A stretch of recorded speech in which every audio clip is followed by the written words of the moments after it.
Hello and welcome to the Smart Chiropractor Show. I'm Dr. Jeff Langmaid here with my co-host, Dr. Jason Deitch. We have an awesome show lined up for you. But before we get started, we just recently launched Interviews by the Smart Chiropractor, our new podcast where we interview future leaders, current influencers, all-time greats, you name it. We'll be sure to drop that link below. We're kicking it off episode number 1 with Grant Elliott, who has driven his following to over 250,000 people. He started in school. He breaks down some of the tactical approaches and also some of the mindset approaches that he's used to grow his audience that big. So be sure, Interviews by the Smart Chiropractor. You can check it out right now on iTunes, Podcast, Apple Podcasts, and or on Spotify. Anywhere podcasts are enjoyed, you can check it out. I'm pumped about that. I am also pumped about our show today, Jason. How are you doing? I'm doing great. I just want to say Grant was awesome. I've listened to his interview twice, even after the interview. If you haven't heard what's on that podcast, go check it out. Because it's brand new, I know you haven't heard it, so go check it out. It's awesome. I'm doing great. It's July. We're here. We're having a good time after the holidays, and it's time to have another great Smart Chiropractor show. Indeed. Before we kick it off with Mindset Mentor, also, if you have not subscribed on YouTube, head over there, subscribe to the Smart Chiropractor channel. We're posting videos all the time, including every segment of this show. Additionally, if you're watching on social, hit that notification button and you will not miss a thing. Now let's kick off today's show with our Mindset Mentor segment.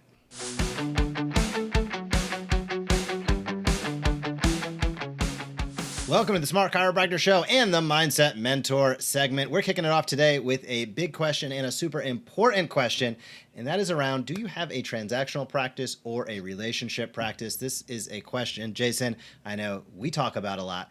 I got a feeling a lot of docs may or may not think about it, and context does matter. Why is this such an important question for docs to analyze, and what is the difference between the two? You know, this is a really important question to be asking yourself in your practice about your business. And more specifically, I'm going to refer to it as your business model. So let me first take a few moments to sort of break out the difference. What does it mean? What's the difference between the two? And how would you know which one you have? And then we'll get into the pros and cons of each and how you can actually have the best of both worlds once you understand the difference between the two, if you choose to. So let's start breaking down what each of those things mean. A transactional practice is a practice where you have sort of a list of fees. An adjustment costs X, an exam costs Y, additional services cost fill in the blank. You have a kind of menu list of different services you provide for a specific fee. And your business is basically transactional. I provide you the service, you pay me for the service, thank you very much, you're welcome. That's, in essence, the simplest way to describe it. Most people come in for a visit. Now, you may put them on some sort of care plan, but they can discontinue the care plan at any time. And even if you have some sort of system where you make a care plan recommendation and maybe they buy a block of visits, I know is a common way that it's done. Or in some cases, you'll add up the number of visits that you think they need in a current period of time, and you'll break those payments out over time. That's still financing transactional services. The bottom line is that people are coming in for a service. You're providing a service. Hopefully everybody goes, thank you, you're welcome, and they move on. Now, most practices are set up in this exact way. It's not a bad thing. It's just acknowledging what it is. Let me then just sort of layer a different way of thinking about things. And this comes to our philosophy. We write about this in the Payday Practice.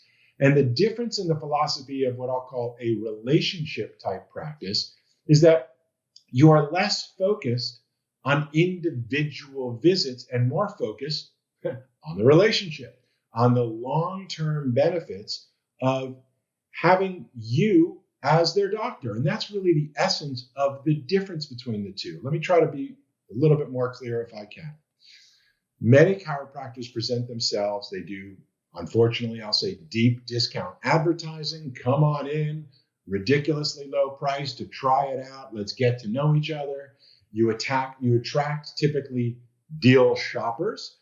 Most people, when it comes to healthcare, probably yourself included, when it comes to healthcare specifically, and this applies to legal services, accounting services, counseling services, even consulting services, most normal people do not look for the cheapest option they can find when it comes to professional services. It's just not what most people do. There's definitely a segment that's looking for the low cost leader, and there are those people that are looking for the best deal. But in most cases, I would not suggest from the doctor's point of view that your ideal target client is somebody who wants to take advantage of a coupon or a deep discount. That's usually not your best, most ideal client. Typically, many chiropractors will do those things because it's the chiropractor that actually needs the new patients sooner rather than later. And that's oftentimes a byproduct of not having a relationship type practice. So at the highest level, what's the difference? The difference is when people have a relationship with your practice, usually they're paying some sort of monthly or even annual membership fee. This is known in medicine as a concierge style practice or a boutique type medical practice, where people will pay a membership fee.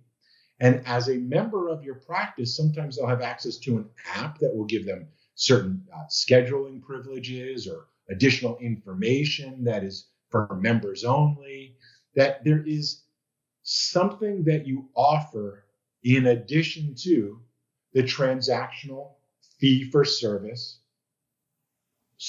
you currently offer. So it's more than just you lay down, you get adjusted, you pay for your visit, you move on. Hopefully you'll buy more in the future.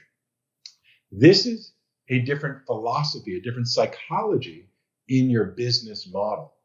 And really it has to do, staying on the top level at all, not digging into the weeds, it is the difference between come back when it hurts again to I'm your doc. I'm available. If you want to have access to someone that on an ongoing basis, you can share your health experience, you can share your health goals, you can stay in touch with a professional who can monitor you, get to know you, get to understand you, your habits, and your goals, and over time help guide you towards the decisions, the services, and the products that will best help you reach your goals. Now, some people, they start with one thing. Unfortunately, many chiropractors limit chiropractic to the temporary relief of musculoskeletal conditions only. And that's why, in many cases, most practices are transactional in today's world. With the release of the payday practice, with the changes going on in the economy, more and more doctors are moving towards this relationship-based service or business model. In the book, The Payday Practice, that if you haven't read already, we'll highly recommend you read at thepaydaypractice.com, you'll learn that our philosophy for a relationship-based practice basically says that your best next new patient is keeping your current patient. It is having a philosophy that it's not just about filling up the bucket every month with so many new ones, because in a transactional practice, when they feel better, they typically leave. And when they don't feel better, they typically leave, which means you're always at the need for more new patients. Now, some of you have been in practice for decades, and there's enough transactions going on every month that you're able to cover your bills and do that.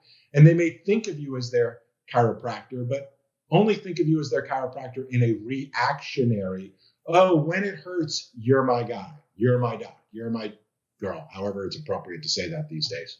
So that is a psychological difference. And the reason why relationship-based practices are becoming more and more popular is because it's actually the best model for most, not 100%, but for most practices and for most people. Again, think of it yourself.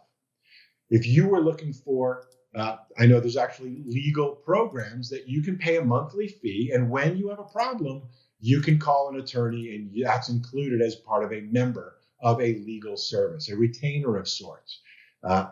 When it comes to doctors, there are quite a few doctors that are these boutique or concierge type practices, and some of us actually use them. We pay a monthly fee to have access, member services, and additional bonuses before hours, after hours, access to the doctor via text or other ways to have additional services, additional value above and beyond what you provide over the table.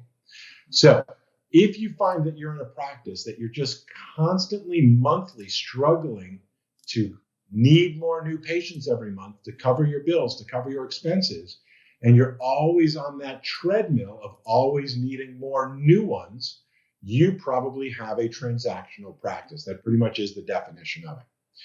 If you are looking for more financial stability, if you'd like to build what we call a payday practice, then you're thinking slightly different. You're making an adjustment to your attitude and your mindset and your business model. You're giving some percentage of your practice the ability to become a member. And as a member, they get certain bonuses. And psychologically, I'm not getting into the details of what those bonuses is, but the reason somebody would want to become a member of your practice is because when they have an issue, they want to know that they can come see you, that they can perhaps have priority scheduling, that they know that you know who they are. You know, the idea of starting from scratch every time you have a new symptom of like, okay, who do I see for this? Where do I go for that? Starting over every symptom is very stressful for the patient. It's actually very stressful for the doctor too, because you don't build any recurring revenue to cover your recurring expenses. And that's why a lot of chiropractors fall into sort of this cycle or this trap. They need more new patients now. What do? They look for the easiest way to get new patients. Well, what's the easiest way to get new patients? Find patients who are in pain now, who are willing to come in and pay high prices because they're in crisis. And that becomes the treadmill many chiropractors are stuck on, but it becomes what's known as the revolving door type practice, or you've known it as sort of the roller coaster type practices. They come, they go, they come, they go. You do your marketing, they come. You stop doing your marketing because you're busy, so they stop. And it becomes a roller coaster. And that is a very stressful way to run a practice and to live a life. So we're recommending you learn more about the concepts and the options for building a relationship-based practice, because there's lots of different ways to do it. But it starts with your mindset. And that's our mindset segment for this week. You know, one of my good friends, Dr. David Jackson, basically sort of summarized it in a brilliant way. I'll share it with you. And there's two ways to approach life. You can either approach it as easy, hard, or you can approach it as hard, easy. And here's what I mean, or he means by it, that I appreciate and love so much. It is easy to get people who are in pain into your practice for care. But if that's what they come in with and that's what they're looking for, it's hard to get them to stick around for something else, because people looking for pain relief are people looking for pain relief. So it either goes away and they leave, or doesn't go away and they leave. The other philosophy is what they call hard, easy.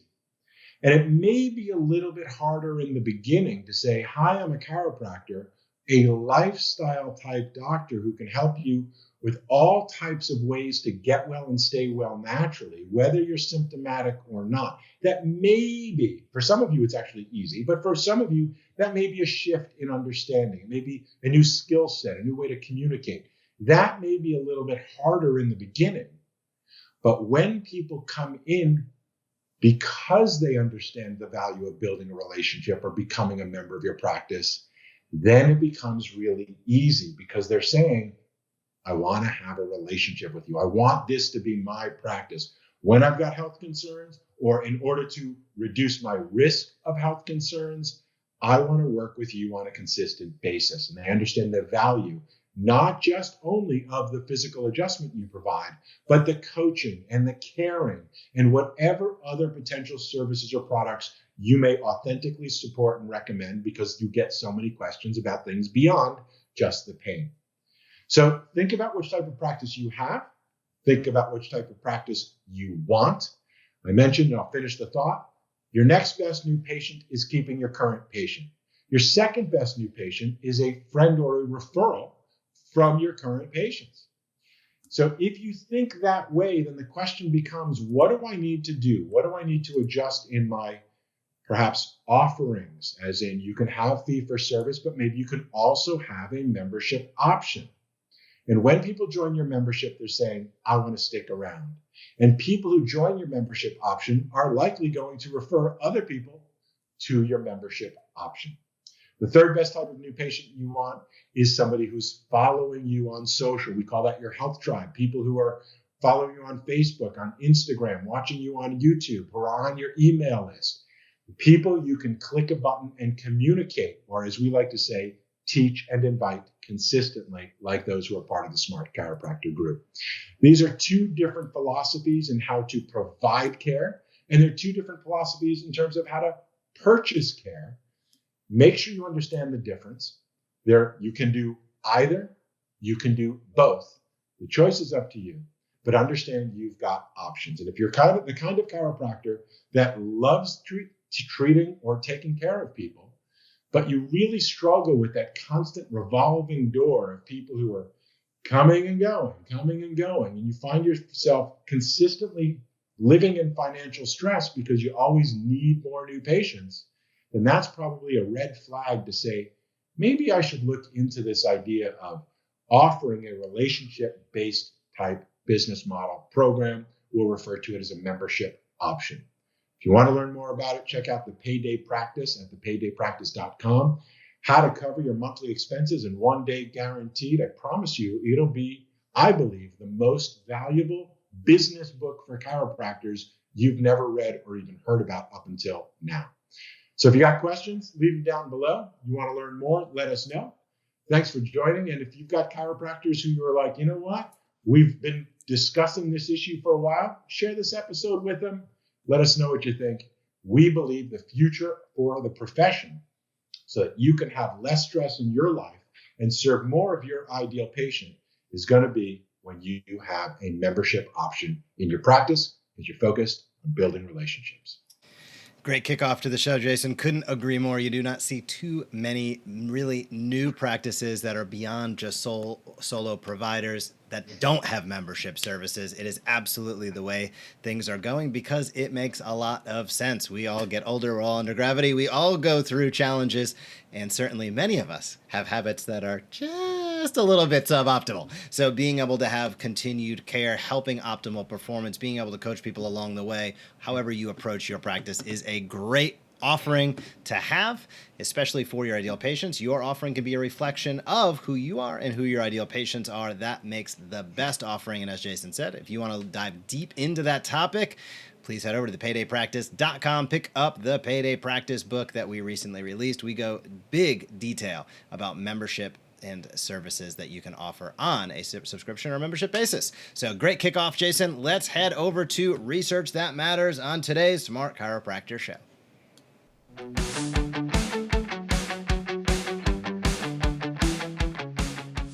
Welcome to Research That Matters on today's Smart Chiropractor Show. Research That Matters is our couple minutes where we dive into what our smart chiropractors are doing to teach and invite their communities to attract more new patients into their practice, to improve their retention, to get some reactivations, a nice flywheel of them going on the back end of the practice and filling those holes in the bucket.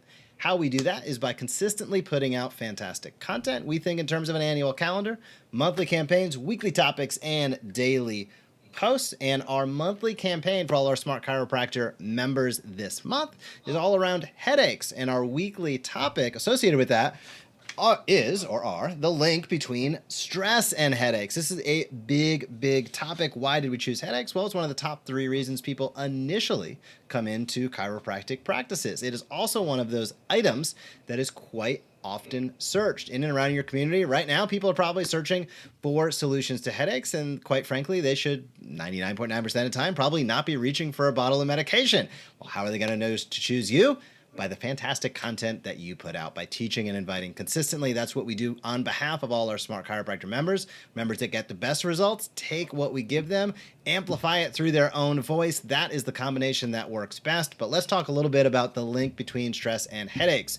for our smart chiropractors, we put this into consumer talk. I like to take a few minutes each and every week and dive more into the physician level of what we discuss and what we're putting out there. So we know about 20% of individuals at any given time struggle with tension headaches. We also know tension headaches predominantly are cervicogenic in nature. Now, what are some of the triggers for that?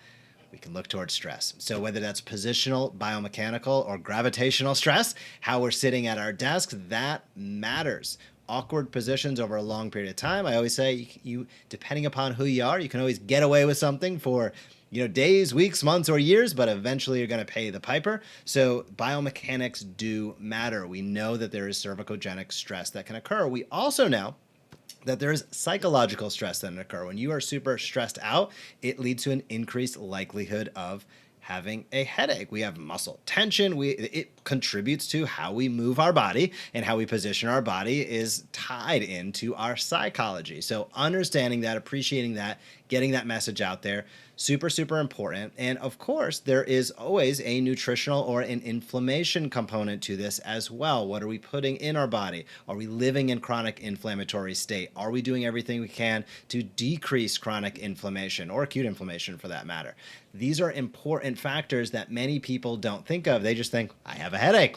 I guess I might as well reach for that Advil or that Aleve. In ironically or not ironically, depending upon how you look at it, one of the greatest challenges with all medications taken for headaches are refractory headaches, as we discussed last week. So we can make a huge impact on this. And this is not only about relieving pain, this is also about performance. Because don't forget, we've had studies come out that showcase people receiving spinal adjustments and or chiropractic care, hallmark chiropractic care, they have decreased severity, intensity, and frequency of headaches. That has been peer reviewed. And we also know that once they get to that point, the consistency of care from that point forward helps keep them in that same position, because quite often we know people do not dramatically change their habits overnight. Most people don't change their jobs as a result of what's going on. Should they or shouldn't they is a question for a different day, but most don't. So they go back to the same habits. If they go back to the same habits, they're going to come back with the same issue. So this is where, in my opinion, we have that continuity of care, tying back to our first segment, whether that's a membership offering, whether that's maintenance care, however you want to define that in your practice, for individuals that struggle and initially come in with headaches, ensuring that their biomechanics are as sound as possible, ensuring that they are motivated and inspired to get out there, move their body, exercise, ensuring that they have the information necessary for what they put into their body as the good stuff and not the bad stuff. And many people don't know the difference. We can see that all the time. What you know as a chiropractor is so far and above, because you've spent years, but we get this, what would you say, an echo chamber where we think everybody must know this stuff, and it's just not the case. So you don't need to go super high level. You can stay with the basics, but helping people know about what's pro-inflammatory, anti-inflammatory in their diet, critically important. And then, of course, while we are not psychiatrists or psychologists, helping people understand that the mental stress that they encounter each and every day may be contributing to those headaches that come on at 2 p.m. each and every day that they're in the office is an important eye-opener. Even if you're not directly providing the care in that instance, it's very important that you open their eyes so that they can get the correct care. And regardless of whether it is generated, their headaches are generated by biomechanics, whether they're generated by nutritional issues, inflammatory issues, or whether they're generated by mental stress, in my opinion, we as chiropractors can make a huge impact, a huge benefit for those people. But if they don't know any of this, how are they supposed to pick up the phone and call you? So that is why we have all of our automated campaigns going on. We have social, we have emails going out, so that people that, whether they're in your practice for other issues, know that this is something that's a core thing that you can take care of. Whether somebody has been in your practice in the past that wants to be proactive with their care in the future, they know they can give a call. And certainly anybody in your community who's never had exposure to chiropractic, you are planting your flag and saying, we are a place that can help in a conservative way, in a non-pharmacological way, in a safe and effective way. I don't think there's anything more important we can do as chiropractors. Jason? I completely agree. I'll just summarize a couple of highlights that I got from what you said that I agree on. I want to make sure everybody, hits on. There's no lack of people with headaches in your community. I assure you that. There's no lack of people who are experiencing stress in your community. I assure you that too. But some of you still need more new patients. Now that's the part that doesn't make any sense. How could there be so many people with stress, so many people with headaches, and not enough people to fill up your practice to be as busy as you want to be. That equation doesn't add up. The reason that occurs can only be for one simple reason. All those people with stress and headaches don't know that you are a potential solution. Why? The world has been brainwashed that symptoms are normal. When you have them, take a drug, they go away, and that's how this insanity is supposed to continue. And because they do so much marketing, they meaning the pharmaceutical industry and doctors who are getting paid behind them to recommend these things, that's the way of the world right now. But of course, we know that's insanity. Literally, that's crazy.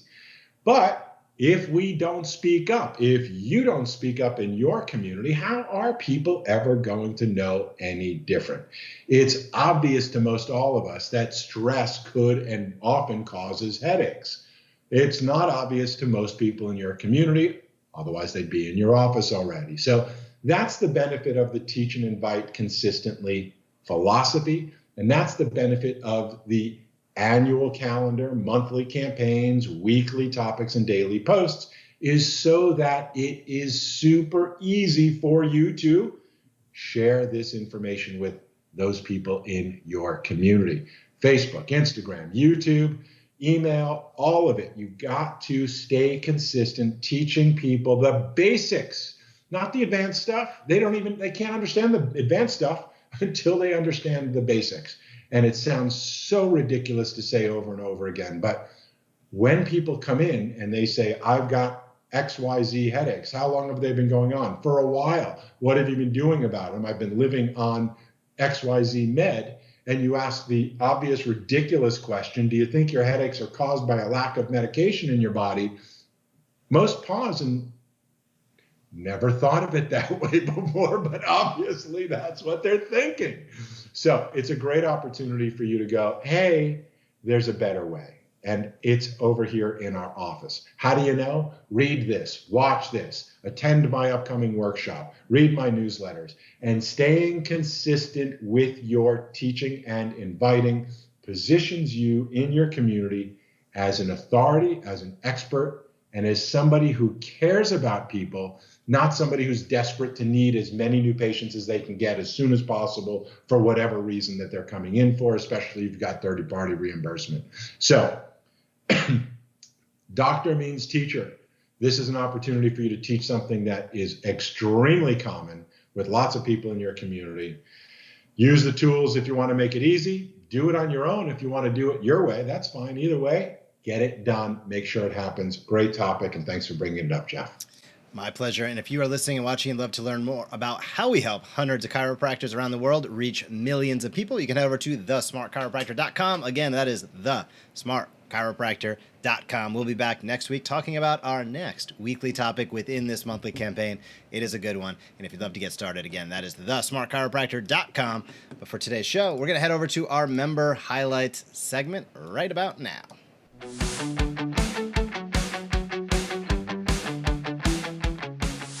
Welcome to the Member Highlights segment on today's Smart Chiropractor Show. Today we're going to take a look at Dr. Sukhi. He is somebody who has done a fantastic job building out knowledge services online. I don't think we as chiropractors should be only restricted to our circle of practice on the impact that we can make. And Dr. Sukhi is a great example of somebody who has gone worldwide. He's gone international. He is putting it all out there in knowledge-based services that can reach far more people, that can generate additional revenue, and that also, he just does a great job doing it. So we're going to take a look at his page. Jason, I'm going to share that page. I'm going to kick it over to you for some thoughts on knowledge services and products, what you think Dr. Sukhi is doing right, and why docs listening and watching should really pay attention to this topic.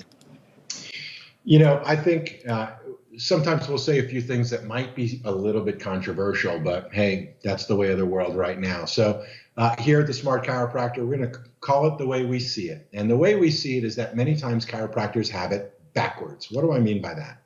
What I mean is that most chiropractors are under the assumption that people are coming in with their symptoms. They're coming in to get their symptoms relieved. And some of them want to learn more about that. That to us is backwards, because there's a lot of people that actually want to learn what you know. And one of the things I'm going to say, shortchange ourselves as chiropractors that we don't really think about is how much we know, how much you have to share and teach other people about their bodies, about how their bodies work, about what it means to be healthy, what it means not to be healthy, and the distinction between health being function and health being a lack of symptoms. Those basic ideas are revolutionary for people in your community. And when they hear them, they oftentimes go, well, that makes sense. Why hasn't anybody ever taught me that before? And depending on the type of chiropractor that you are, maybe I'll be more specific, depending on the type of person that you are, you have likely a lot of knowledge, wisdom, and experience to help all kinds of people with all kinds of things above and beyond laying on a table and providing a physical adjustment. And if you'll reverse the order that most chiropractors, again, I believe have backwards, and teach them up front, connect with them up front about your passion, whether it's performance in sports, performance in business, reducing stress. There's a whole industry called life coaching these days. What's that? It's how to think about having a healthy, functional, optimal life and lifestyle, whether it's at work, whether it's relationships, whether it's money, whether it's parenting, whether it's taking care of yourself. People are starving for good common sense knowledge to teach them how to think about their life, think about their body, think about their health, and then the recommendations for the products and services that they need in order to do that. Now, Dr. Sukhi, from what I understand, makes a significant living teaching people, coaching people, offering people knowledge, and they then become patients over time because they're like, wait, this guy's a genius. This guy's helped me with all these different things. Oh, in order for me to reach that potential, I should be doing these things, including getting adjusted regularly. You got it, doc. You had me at hello. So if you start being a teacher first and a practitioner second or adjuster second, you'll find a significant difference in the type of quality of people that you attract to your practice and the expectations they have from you.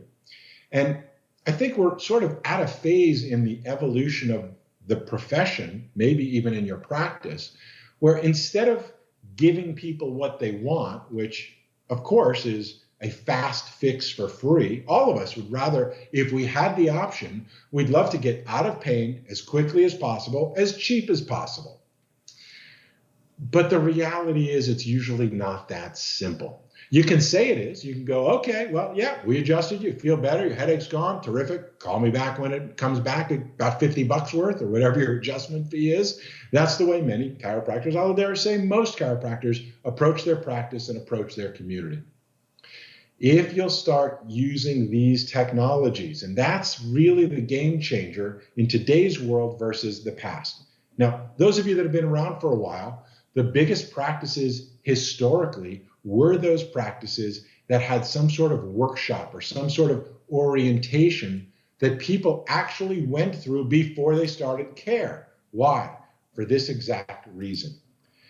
People don't understand the difference in what chiropractors do. In fact, let me be so bold as to say that most chiropractors could not tell you, let me say it this way, if there were 10 chiropractors lined up in front of you, they were all chiropractors, you may even know all 10 of them, and you're a chiropractor yourself, could you tell me the difference between what all of them do? Do they all do the same thing? No, that's one of the things we complain about on a regular basis. We don't all do the same thing. We're never all going to do the same thing. Not going to happen. So by being a teacher first, you are helping people make the right choice to choose you for the reasons you believe they should choose you. And that can either be, in one level, an easy way for people to come on into your practice with the proper expectations of the type of chiropractor you are, for the type of care you offer, or it can be its own freestanding business in and of itself. If you haven't noticed, Facebook, Instagram, YouTube, email, There are influencers, there are health professionals, there are coaches, there are experts who make millions of dollars every year sharing their knowledge, sharing their wisdom, sharing their experience, and sharing how they can have a better quality of life by learning from you. In fact, if you want a good example of that, you should go over to our brand new podcast called Interviews by the Smart Chiropractor on Spotify and on Apple.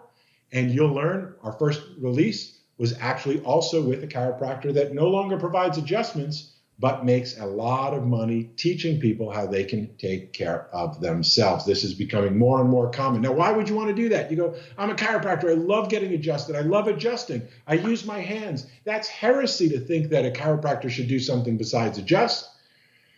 And some of you can believe that, but others of you will find as you get a little bit older and life happens, and whether you have a physical injury, we've got interviews with people that were injured, they're chiropractors. What would you do then if you couldn't use your hands? Are you worthless as a chiropractor? Absolutely not.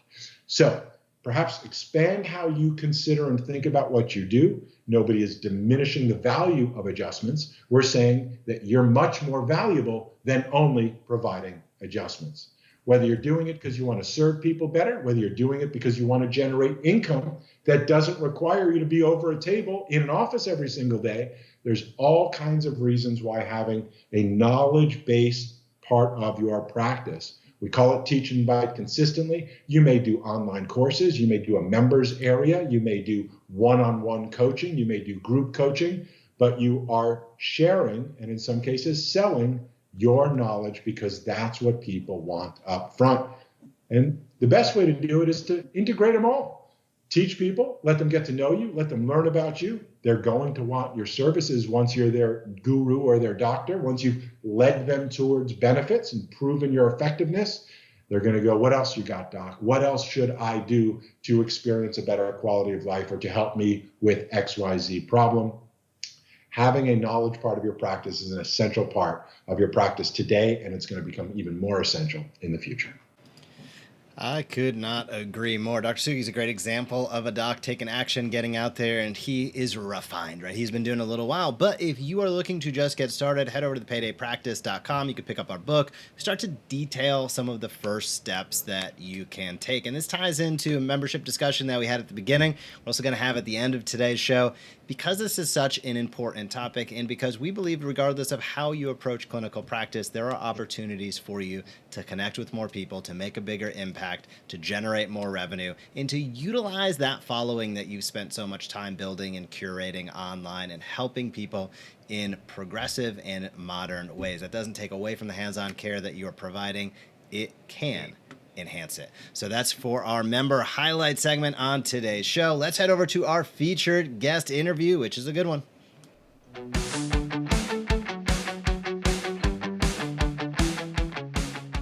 Welcome to our featured guest segment on today's Smart Chiropractor show. A little while back, Jason and I had the opportunity to sit down with Dr. Nathan Cashion. Dr. Nathan has worked with World Spine Care for quite a little while, even though he's a younger doc, and we talked with him about World Spine Care and about content creation. He heads up much of the marketing at World Spine Care, and if you're unfamiliar with this organization, this is an episode that you are going to want to listen to. They have a mission that is big. They are doing deep work in many places many of us will never see, in making impacts far beyond the comfort, I'm going to say, of a traditional clinical practice. So without further ado, here is Dr. Jason and myself, our interview with Dr. Nathan Cashion. Hey, Smart Chiropractors. Welcome to the featured guest segment of the Smart Chiropractor show. And we have a special featured guest for you today. This is somebody that I've known for quite a few years that I have found his journey fascinating. And I wanted to get to the bottom of what exactly goes on day to day with Dr. Nathan Cashion at World Spine Care. You are the communications director over there. And thanks for taking a few moments and chatting with me today. Yeah, thanks for inviting me to come on. It is my pleasure. So let's kick it off with, for any docs out there that aren't familiar with World Spine Care, what is it in a nutshell? Then we can dive into some of the details. Yeah, well, World Spine Care is an organization that was founded by Scott Haldeman, who most people familiar with spine research are aware of. And he founded this back in 2008. to address a huge gap that he noticed in the epidemiological research. And so it's a nonprofit registered in 3 countries, in the United States, Canada, and the United Kingdom, which establishes clinics in underserved communities to provide conservative spine care as a first line of care for people who otherwise wouldn't have access to high quality spine care. And so currently we have established 6 clinics in 4 countries, although unfortunately because of COVID, a lot of those are closed, but we still do have clinics running in India, Ghana, and in Botswana. Nice. I love the concept, and clearly I can just only imagine how challenging the execution of that is across the world. It's hard to run a practice in your own town, never mind trying to do it around the world. And I can certainly appreciate the challenges that come with that. As a young doc yourself, I mentioned it at the top, you're involved as the director of communications for the organization. Trace it back. How'd you get involved initially? What are some of the steps that led to that? Because it's a pretty unique aspect of chiropractic. You're the only one that does it. So how did you get there? What were some of those early steps? Well, it in some ways it's a little bit of a misnomer, but we'll get to that. So I was in chiropractic school, and like so many students, there's a group of my classmates who are going to go on a chiropractic mission trip. And previously, I come from a line of, I wouldn't say missionaries. My grandparents were Quakers, and they traveled around the world with the American Friends Service Committee. So my mom, by the time she was 5, had traveled around the world 3 times, living in South Korea, India, Japan. And my grandparents had been to, I think, Kenya as well, a number of places. And then I did myself serve a mission. I lived in Brazil for a couple of years, and just have always had an interest in doing stuff in other countries. And so saw this opportunity, got on board, went to Haiti and the Dominican Republic for a little over a week, I think it was, and had a great experience. But at the end, kind of had some insights, some realizations for myself. And the first one was that providing chiropractic care was great, but particularly in Haiti, it wasn't the first thing that these people needed. This was only a year or 2 after the big earthquake there. And I realized, what they needed was better hygiene, better access to clean water. And so I started looking at, okay, what are some ways to provide that? And I'm a monthly donor to Charity Water now because of that. And the second thing I noticed was, even though providing chiropractic care is a great thing, and they were very happy to receive it. And, you get to adjust hundreds, if not thousands of people, depending on your own stamina. And, but I kind of realized at the end, like for the people with serious conditions, we had no way to refer them on to further care. There was just no way to continue and to follow up. And there were just a couple examples there where I felt like people needed that and I couldn't provide it. And so I started looking around and said, okay, are there other groups that are doing something similar, but that actually maintain a presence in the country so that they can have that full spectrum of care? And I came across World Spine Care, and I was very impressed. This would have been around, I want to say 2015, maybe 2014, 2015, that I learned of them.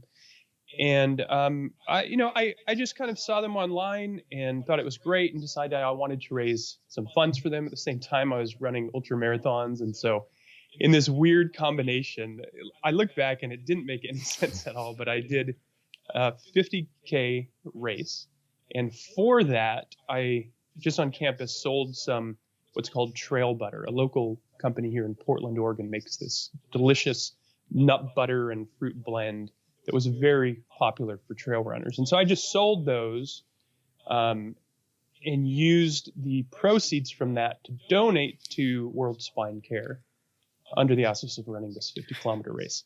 And I think in the end, it was a few $100s, maybe $700 total, might be overestimating there, that I donated to World Spine Care. The current, at the time, Jeff Outerbridge, who was the clinical director at the time, saw the donation and contacted me, and we just started kind of chatting. And I got involved, first of all, just by doing social media posts for him. He was doing that on his own, doing blog posts on his own, and needed to be able to focus elsewhere. And so that's what I did as a student for years. And then slowly, just over the years since then, just kind of added on a little bit more and more responsibility. And so now, yes, I do social media, I do the website. I also do kind of behind the scenes tech stuff. So managing our Google Workspace and our email and our newsletter, and just kind of a wide variety of things to support on the back end. And the title I have is Director of Communications, which I'm not the best at PR, but that's kind of part of what I do.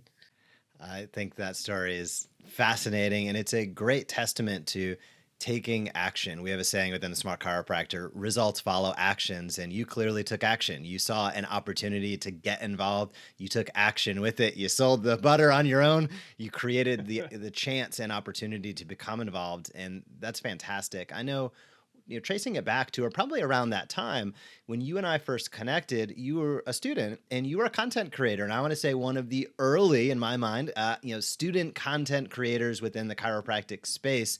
Can you talk a little bit about how you thought about content? How'd you get started? What have you done in the past? This is a big avenue that we encourage our smart chiropractors to get involved with, getting their message out there, utilizing these platforms to engage with people in their communities. You started early as a student through a variety of different platforms. Trace it back for us. Well, I was an early listener to podcasts, and I'm talking before the iPod. I learned about some podcasts, particularly in the Mac technology world, and started listening to them. I still listen every week to Mac Break Weekly, which is just hit episode 800 a few weeks ago. And I just kind of fell in love with this at the time, this new medium, and always wanted to do one. And I did my first podcast in about 2011. I was very interested at the time in presentation design. I was working with a nonprofit in education, and that was part of my job, was to redesign presentations. So I did this podcast. It's probably still out there, called Brain Slides, where I was trying to talk about, how do you design slides that actually are based on the science we know about the brain? And when I got into chiropractic school, only a year or two after that, I just still had this desire to do a podcast. And I chose Western States because it was branded as an evidence-based school. And when I got there, there was this weird dichotomy where a lot of the students in chiropractic school were saying, why are we learning all this science stuff? I thought we were going to be chiropractors. And then in the same group of students, there were these students saying, why are we learning all this philosophy stuff? I thought we were, going to be doctors. And I noticed there was this strange miscommunication that happened where students didn't know what they were getting. And I knew that there were other schools that really focused heavy on the philosophy. And I was curious, what did their experience look like? Were there students there that were saying still, they chose Sherman, but were like, why are we learning all this philosophy stuff? I don't know. And so I started a podcast, interviewing students at other schools just to see what the experience was like, and to try to give prospective students, which I was for nearly 10 years from high school on, and there just wasn't a good resource to learn about the schools that you might want to go to. And so I was trying to provide something like that. And then beyond students, I just got interested in all aspects of chiropractic, right? I wanted to explore chiropractic. And so I came across you with the evidence-based chiropractor and wanted to interview you. And I've interviewed a number of other people, including Jeff Outerbridge with World Spine Care and other volunteers with World Spine Care, people at schools in probably 5 or 6 countries: Australia, New Zealand, Spain, South Africa. And it was really an interesting journey to kind of learn more about chiropractic across the world, and just try to put that out. Now, you've done such a much better job of turning it into something consistent. Mine has become increasingly intermittent, just because it's hard to find the time. But I think it's still a great medium for people to jump into and to put their voice out there too. You continue to do you did and continue to do a fantastic job. When those episodes do get released, you do a great job. When you were going through the process of getting involved in podcasting as an early listener, that's one thing. Then you took, again, action steps. There's a common theme here, where you started your own and beginning to expand your network.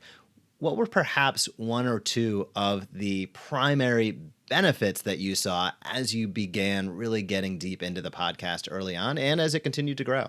I have a little bit trouble kind of seeing those benefits. It certainly, there have been some cases of serendipity that a lot of people talk about, right? Where you put this thing out in the world and someone comes across it and then reaches out to do a little bit more.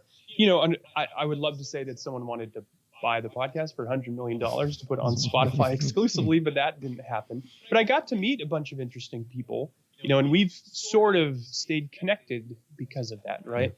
And I even, early on interviewed a at the time, very well-known anti-chiropractic blogger and podcaster, and so I've tried to kind of reach in all directions.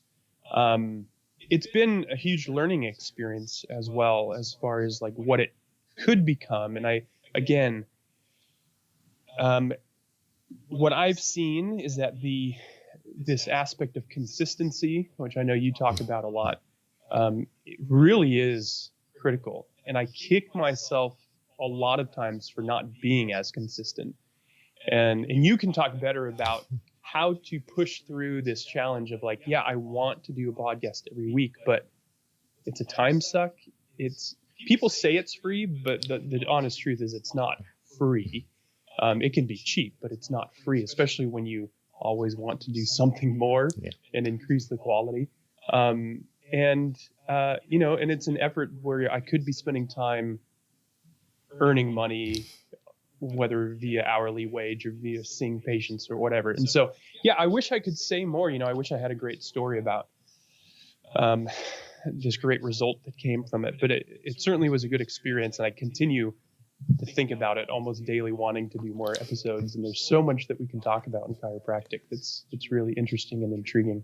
Well, you have plenty of time, and I think expanding your network, and as BJ once said, you never know how far reaching something you do will expand tomorrow. And the beauty of podcasts in some ways is that they can live forever and continue to impact people far beyond what you recognize or far beyond what you hear back on a daily basis.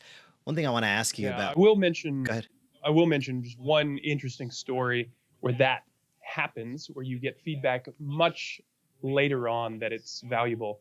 And I went to a local chiropractor. I moved back to Oregon City 2 years ago and wanted to find a local chiropractor. He also was doing these community-based internships. So it was a student who was in his final term and practicing in this clinic.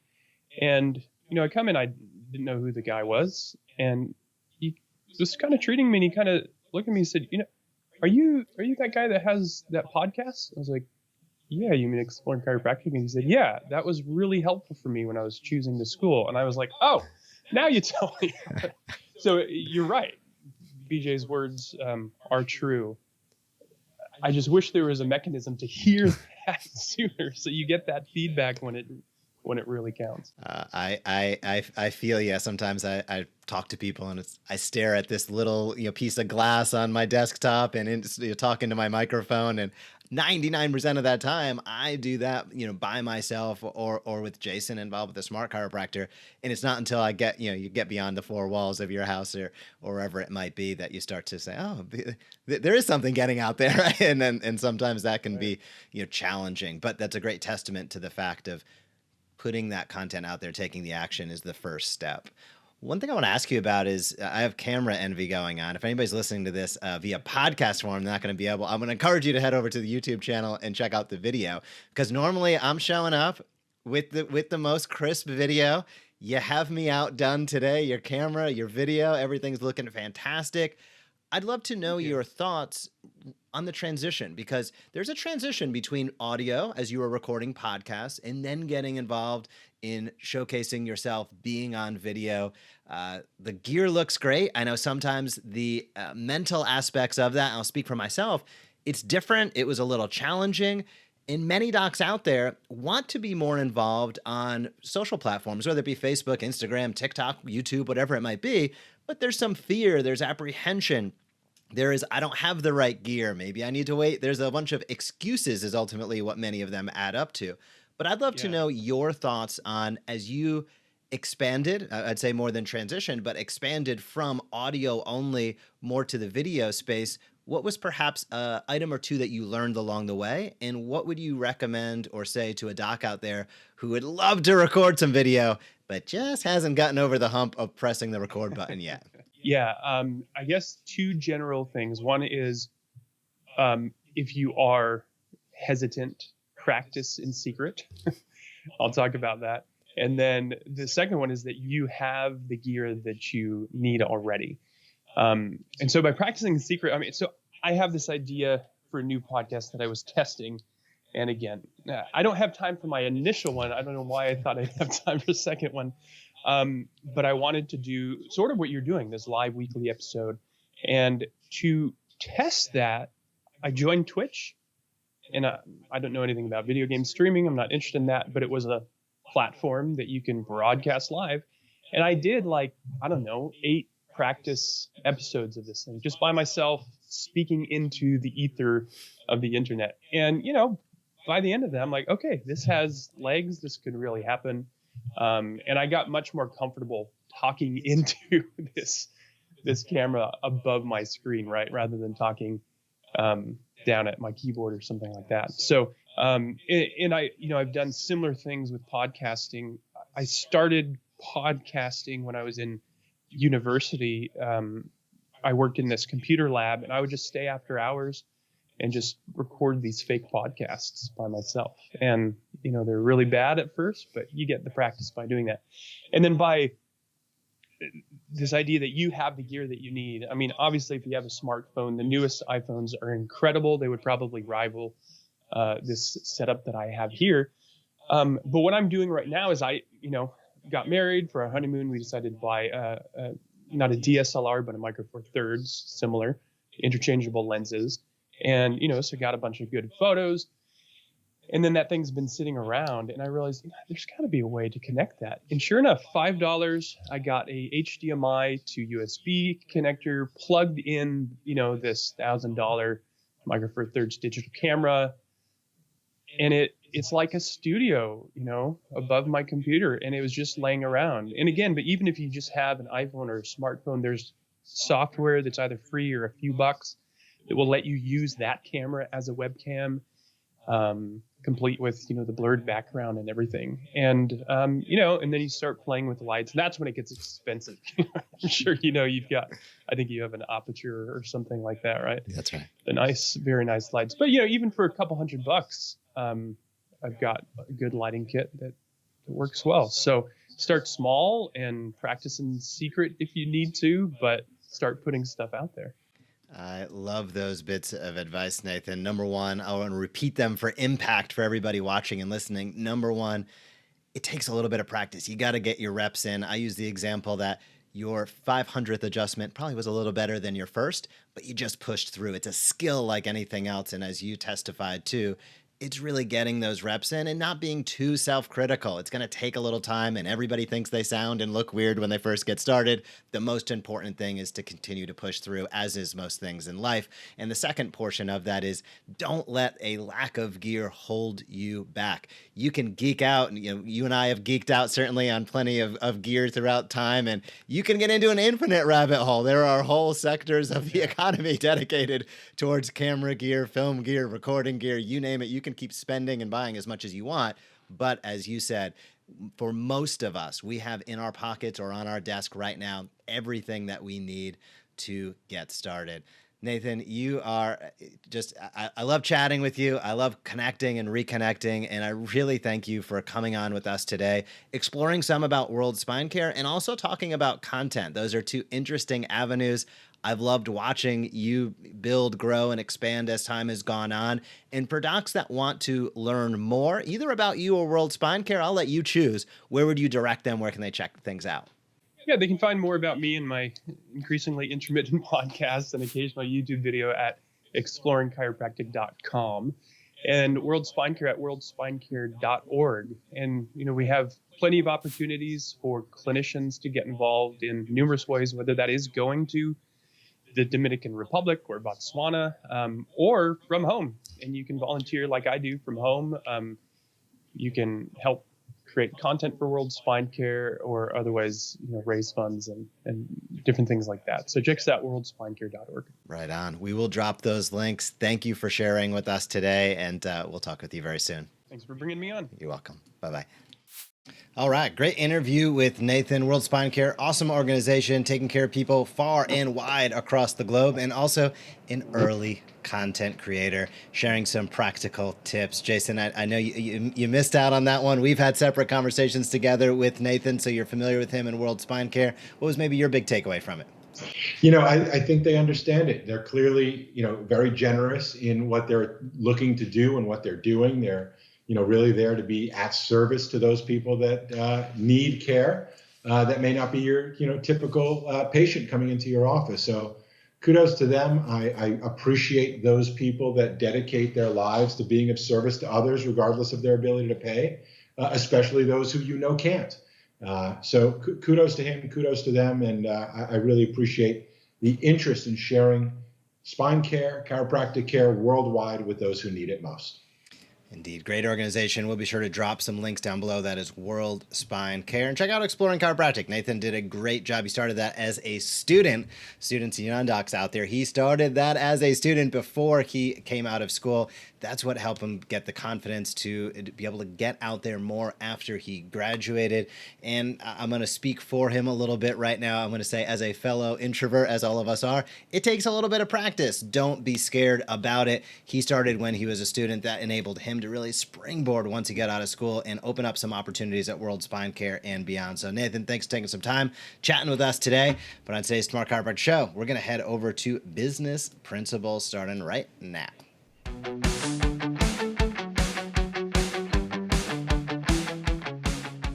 Welcome to Business Principles on today's Smart Chiropractor Show. This is our final segment of the show, and it is always a good one because we talk about business and how it can impact your practice. Today, we're going to discuss curating e-commerce products, why you don't need to be Amazon. This ties into a larger concept that we call the Payday Practice. We just recently released the Payday Practice book. You can pick up a free copy for a limited time. We're gifting it to all of our audience within the Smart Chiropractor. That is at thepaydaypractice.com. Again, that is thepaydaypractice.com.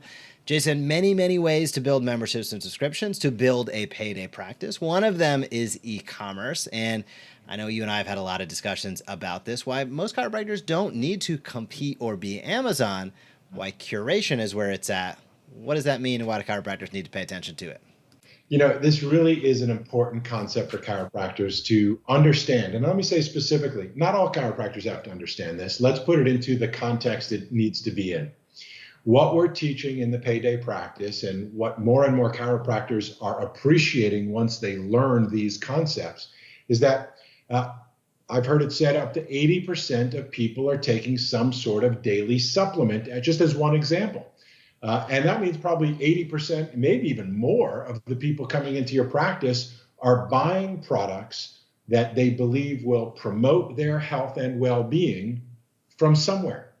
And in many cases, it is Amazon or Costco, or oftentimes the cheapest place they can find what was recommended to them, unless it was recommended by their doctor. So there are high-end supplements that doctors recommend that people are willing to pay for, not because they're more expensive, not because of the bottle, not because of the name, but because their doctor recommended it and they have a trusted relationship with their doctor. Curation, the concept being that I'm an expert, I have done the research, I've done my due diligence, I have used my expert knowledge to basically find the best products in class, the things I use myself, the things I would recommend to my family, the things I recommend to those people that ask, that want my best recommendation. That's really the concept of curation. And that's what people expect or hope from you as their doctor. So when it comes to e-commerce, chiropractors are like, e-commerce, what are you talking about? Well, if you go to thepaydaypractice.com and read the book, The Payday Practice, How to Cover Your Monthly Expenses in 1 Day Guaranteed, you will learn that there are 3 different ways that you can be generating monthly recurring revenue to cover your monthly recurring expenses. That's the principle of the payday practice, that the first of the month goes from back to 0 in collections, as most practices do on the first day of the month, and turns that into yes, it's payday. Why? Because they've invested the time and energy to set up systems that can generate recurring revenue month after month after month. And what we teach in the payday practice specifically is a very specific technique to think about generating recurring revenue to cover your recurring expenses. That is the way for you to achieve freedom in your practice. If you knew that your monthly expenses were going to be covered each and every month automatically on autopilot, you would be free to practice in a much different way than if you have to start from 0 each and every first of the month.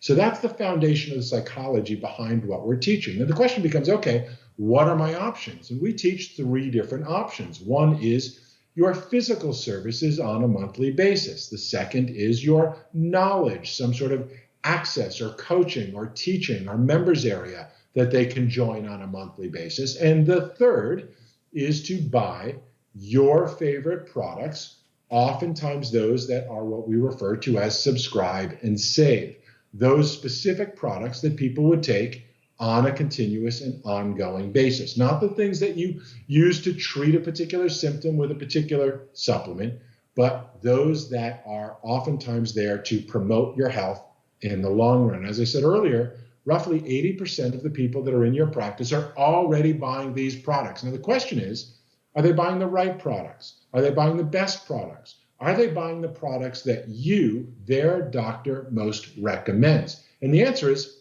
probably not. Why? Because you haven't offered it. You haven't made it easy. You haven't made it convenient. And that's really what a curated e-commerce platform offers you, so that you can offer it to your patients. Now, not only your patients, your active patients, but your inactive patients, all those people you have on your email list or in your EHR system with emails that you should be communicating with on an ongoing and continuous basis. And third, all those people that may be following you on your social channels who are there to learn from you. So the benefit of having an e-commerce platform with your favorite things exclusively is exactly that. You can go to my store to find not everything, not a whole selection, but your favorite products. The implication of that is that you've done the research for them. And that is of extreme high value to people. And oftentimes they will be willing to pay a higher price for a product that is recommended by their doctor, which is different than going even to the local Whole Foods or some other GNC, Costco, name whatever the store is, and having an hourly employee who has an interest in nutrition making a recommendation and finding, oh, well, this one's buy one, get one half off. That is not the way most people want to buy. I know some people do. I'm not saying everybody. Most people, when it comes to health products and health services, are not looking for the cheapest option. They're looking for the best option they can find and afford. How do they know the best option? That's your job, to teach and invite consistently, to share the things you recommend most for the problems most people are coming to you for, because you're actually doing them a service by helping them go through the selection and going, this is the one we chose in our practice. This is the one I use, the one my family uses, the one other people I know have used and given me great feedback. Whatever your reality is, there is value in curating your favorite products and making those easy for people who want and ask you for your advice to be able to purchase. Now, the best case to do it is to use our Smart Care system, because not only does it curate your favorite products, but it makes e-commerce hassle-free. That means that the technology is handled for you. The customer service is handled for you. The drop ship to their door is handled for you. The returns and customer service is handled for you. It takes the mountain of work and risk of opening up your own store on your own and turns it into the easiest thing you could possibly do. In fact, that's our way of curating technology for you. Same concept. Some of you are going to want to go figure it out on your own. Others of you that have a relationship connection, and you know our integrity because of what we've put out for so long, you go, well, what would you guys do? We'd use a Smart Care store. In fact, we do use the Smart Care store because it's the best. And if you're like most people, that's the way most people make decisions. I don't have time. I don't have energy. I don't even have the knowledge to figure out what the best is. I'm going to go to those people I trust the most and find out what they do. That's the way it works for you and recommendations we make. And that's the way it works for your patients when they come on in asking you about your favorite things. Look into the Smart Care Store system so that you can have a curated library or a curated selection of your favorite products you can offer people in your practice, on your email list, and what we call in your health tribe, those people that follow you digitally, so it's easy for them to go, I'll have what you're having. Very well said, Jason. I think of product curation much in the same way as you do. I want to emphasize just a couple different points for docs listening and watching, and that is the beauty of product curation is that it's curated. It gives you the opportunity to showcase, as you just well said, your favorite items. And with the Smart Care Store system, we have like 10,000 plus SKUs and products available. So what are you passionate about? What are the people coming into your practice already taking? What do you think they should be taking that they're unaware of? These are great ways to think about curating your product selection. The difference is, Amazon wants to sell everything to everybody. You don't and shouldn't. What you should be focused on is, what am I able to offer based upon what I'm excited to teach about to my ideal patient? And when you can start to do that, now that starts to frame exactly what you want to select and be able to put into your store. And the beauty about a store as well is that when you have a curated product selection, we highlighted this a little bit in an earlier segment, but we'll dive one layer deeper. As you build that following online, even if you're pretty early in your audience growth, you probably have people following you that are well beyond the circle of practice. They're just not going to drive over or fly over or who knows what over to your practice to receive care, but they still know you, they still trust you, they still like you. You build all of those bonds through the content that you've put out. Having an online store is a great opportunity for them to be able to engage with your practice in a meaningful way that generates revenue that provides them benefit. Why? Because you've curated a selection of your favorite products. So it really gives you the opportunity to expand beyond the four walls of your practice in a meaningful way, because we have Amazon. We don't need another Amazon. What we do need is really our trusted healthcare professionals to put their best foot forward and say, exactly as Jason said, hey, here is what I use myself. It's the hair club for men, right? I'm not only the client, the president kind of thing. So, it's what would you use and take yourself? What kind of products are you using? What supplements are you using? What hard goods are you using? And how can you curate that in a way that makes sense? Now, from a business point of view, we put on our payday practice hats. And of course, there's the component to this where, when those items are monthly recurring revenue, even better. If they're one-time items, great. There's nothing wrong with that. But really, as you try to strive to build a payday practice, that's where the monthly recurring revenue portion comes in. And hey, you can have a little bit of both. And I had a doc I was speaking to the other day, because we beta launched our Smart Care stores about 6 months ago. We had over 50 stores operational. We have a lot of docs in our accelerator program that we're kicking off the training this coming Monday that have initially downloaded and read the payday practice. All of them are going to have access to stores immediately. One of the questions that came out is, how many products do you suggest I have in my store? 10,000 SKUs. Do I just load them all in there? And my suggestion was no, not to do 10,000, but think about those 5 to 10 products. Think about those 5 to 10 items that really you're passionate about. And when you put those in the store, the other thing when you choose, let's say 5 to 10, there's no magic number, but you'll see where I'm going with this. When you choose 5 to 10, now you have the opportunity to talk about each one of those meaningfully, right? You're able to pull out the phone, shoot a quick video on Instagram, do a quick story, highlight something on Facebook, do a YouTube video. And it's not overwhelming. You have like 250 products in your store. Number one, it's hard to have command knowledge of all of them. Number two, it would take you a year just to highlight each product one time. So the repetition is key and the consistency is key in how you go about teaching and inviting consistently, because the same teach and invite consistently philosophy and strategy that we emphasize for you to be able to generate new patients, improve your retention, get that flywheel reactivation. The same thing holds true as you begin to explore e-commerce and store. And having a product, I'll say it as it is. Nobody wants to or should hawk a good. That sucks. Nobody wants to do it, and it comes off cheesy, and it never works very well. But when you have access to 10,000 products that are drop shipped directly to people's door, you can see the margins right there. With one click, the next morning it appears in your store, and it's curated, tying to the topic of our segment right now, so that there are 5, 6, 10, 15, 20 products that really are what you love, what you think your people also love, maybe what they're taking already, again, maybe what you believe they should be engaged with from a product or service perspective. This is where the rubber meets the road, and you're able to make a bigger impact, because what matters? Excitement. What matters? Passion. What matters? Belief. What matters is what's real to you. And the more that you can showcase that to the people in and around your practice, your audience online, the more successful your store is going to be, which is good for everybody. Jason, that's what I'd say about business principles. I'm going to bring us both up on the screen right now as we wrap up today's show. For everybody listening and watching, I want to ensure that they check out Interviews by the Smart Chiropractor, our new podcast series. We have over 50 interviews in the can, as they say, and a wide array of guests. We have Steve from Rock Tape, Allison from Fringe, Richard Brown from WFC. We have Nathan from World Spine Care. We have an array of practicing docs doing great things, building huge audiences, focusing on niches in practice.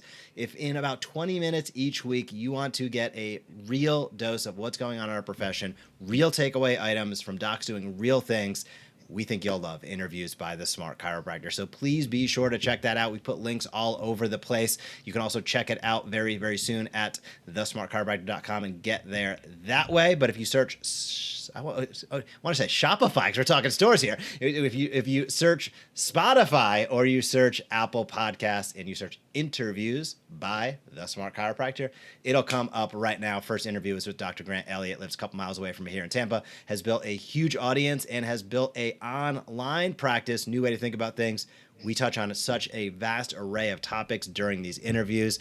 We have like a year's worth of them lined up. We have 20 guests, I think, scheduled right now, and we're jazzed about it. So it's been an awesome show. I'm hyped about that. Take home messages for the docs out there today, Jason? Listen, it's a brand new world. It's upside down. And if you are, practicing with any level of financial stress, our message to you is you don't have to any longer. There are new ways of thinking and new technologies that are easy to use. You don't have to be a tech geek. You can just be a little bit open-minded and learn from those that have curated some of the best technologies, some of the best ideas just for you.